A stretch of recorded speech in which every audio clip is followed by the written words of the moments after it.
What's up, guys? Your guy on the road here with a bunch of shorts because it's going to be chopped up into shorts. So here we go. Here's the deal.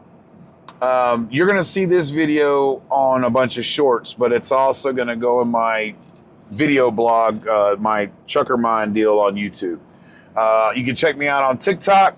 I'm on YouTube, Instagram, Your Guy on the Road. I'm everywhere, right? So you talesfromtheroadmedia.com. Check that out too, because that's got everything, you know, from the people that come on our radio show to all of our socials, to my socials, to you can connect with us. I got the phone number on there. You're more than welcome to call. It's on talesfromtheroadmedia.com on the contact section. I'd like to talk about these self-driving trucks. Everybody, man, I was listening to Sirius on Road Dog Radio. Bro, I get it. Yes, they got a truck running from Texas to Dallas. Look, I don't care. Look, these self-driving trucks have been around for a hot minute, and they're not going nowhere. But they're also not going to replace you as a driver right now. Well, let me explain. I am not a spring chicken, but I'm definitely not an old man.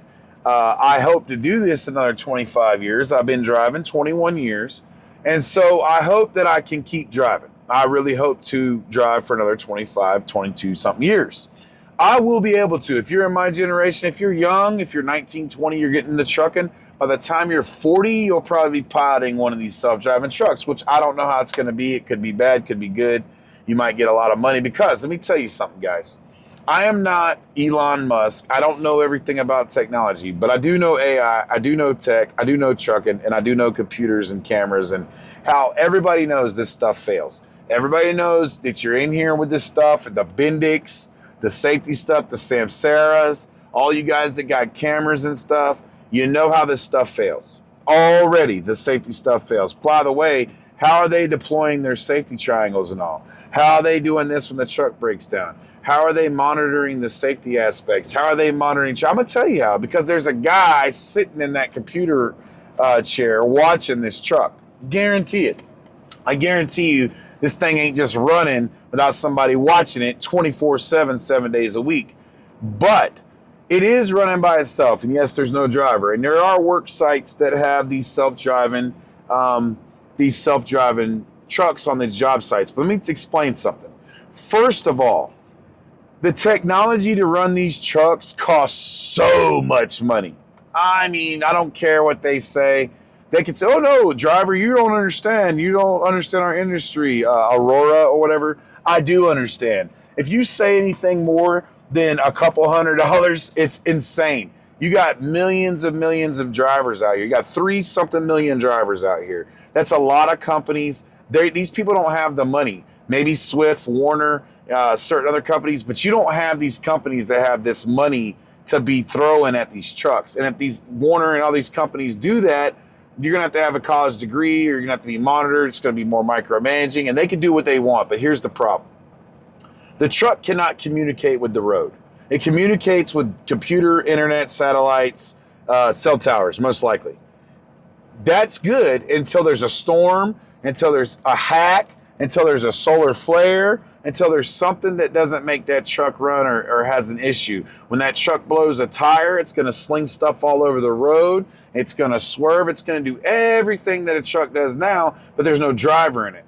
If that truck decides to do something that a human maybe wouldn't do, it's going to be a problem. First time a family gets killed, God forbid, or it wrecks or it stalls in the middle of the road, you're going to have these people against these trucks. Not to mention the fact that these trucks, okay, they are going to replace everybody, right? Okay, cool. Yeah, the driver's safety. It's going to be safe. It's okay, cool. Except for the general motoring public that's beside these trucks. And think about this. You've got diesel. You've got truck stops. You've got people that work on tires and maintenance engines and chrome shops and CB shops, even though people don't run them that much. You've got steering wheel holders and knobs for your tractor and all this fancy doohickey stuffs. And you've got restaurants and there's so many things tied in the trucking industry, not just the truck driver.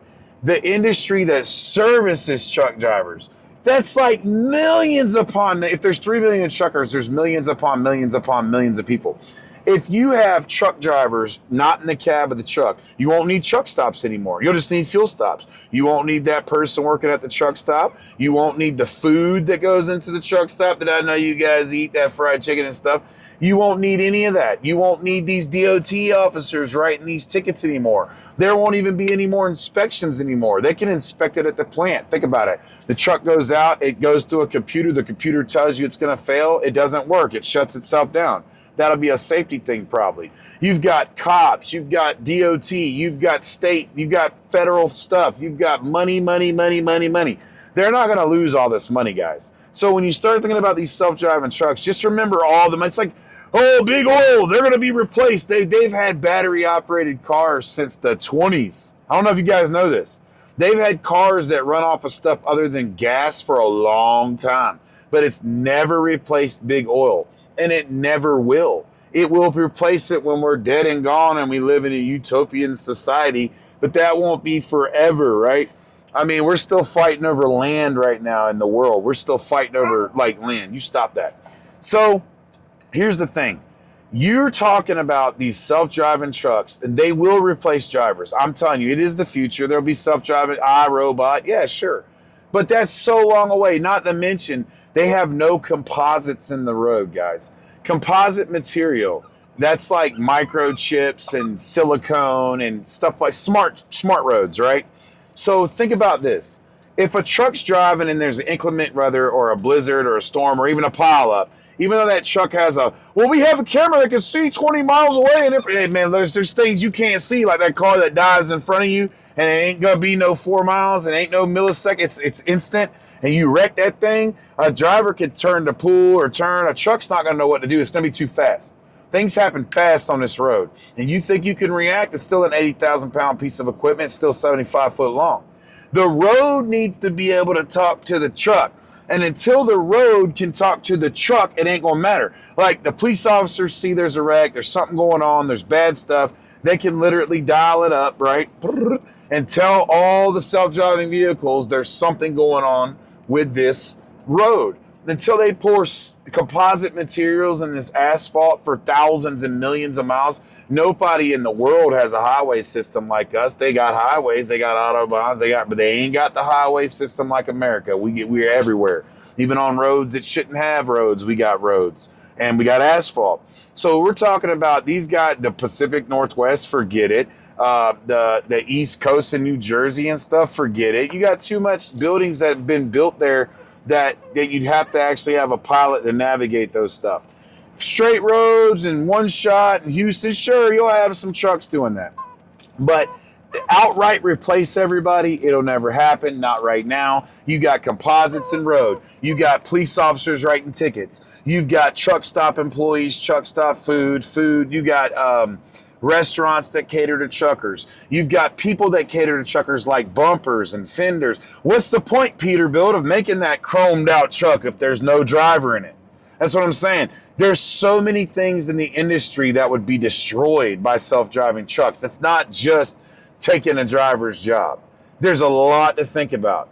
Yes, there's self-driving trucks. Yes, they're going to start coming out more and more. But the more driving trucks that are on the road that don't require a driver, the more the industry's going to suffer when it comes to no food, no tickets, there's not going to be revenue. That's going to hurt the economy. That ain't going to fly. Not to mention, the warehouse is already going to get automated, and that's been going to happen for a long time. They got robots the size of pallets now that can run this stuff. So, guys, don't be freaked out when you think about you're going to lose your truck driving job. The warehouse, I'd be freaked out right now because they can replace you. If you're in a warehouse, they can robotize that thing pretty fast and not think twice because the industry's, I mean, it sucks. I'm not saying that's okay because it's not, but there's not a lot that's catering to you. Man, you might be careful. But other than that, guys, that's been my little piece. That's my little thing. That's going to get chopped up in a bunch of clips. But here's the long video. That's my view on this self-driving trucks.